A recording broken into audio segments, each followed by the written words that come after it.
दोस्तों, नए नए गाना सुनने के लिए हमारे चैनल रवि स्टूडियो अंबिकापुर को सब्सक्राइब करें।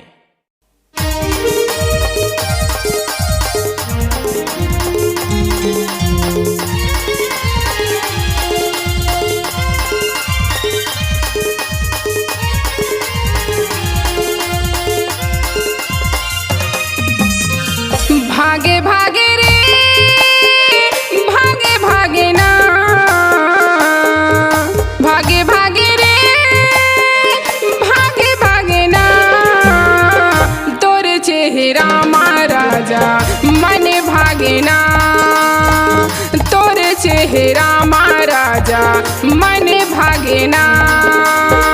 लागे लागे ओ लागे लागे ना, लागे लागे ओ लागे लागे ना, तोर बर रानी मोला माया लागे ना, तोर बर रानी मोला माया लागे ना।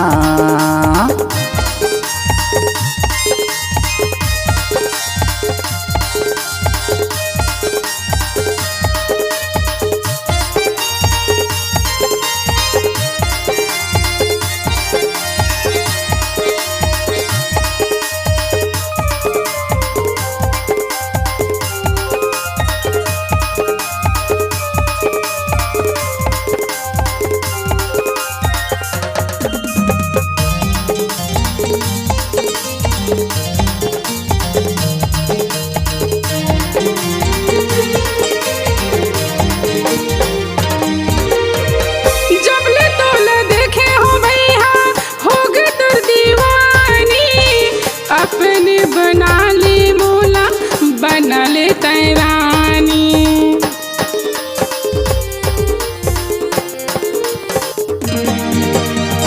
महू तोला देखे हो गोरी हो गे तोर दीवाना, का करो मैं कैसे करूं तही है बताना, का करो मैं कैसे करूं तही है बताना।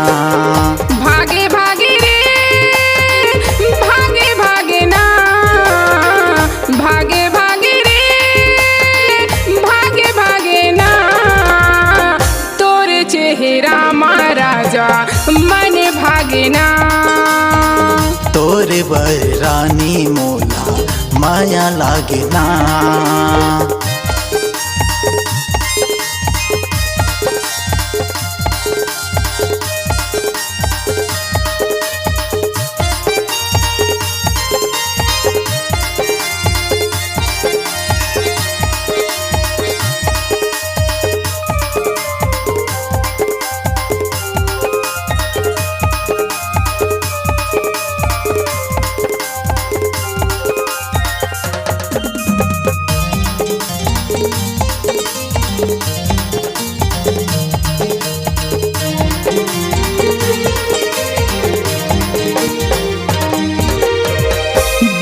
लेके आहूँ रानी लेके मैं बारात वो भंवरे पर आके तोला ले जाऊँ साथ वो।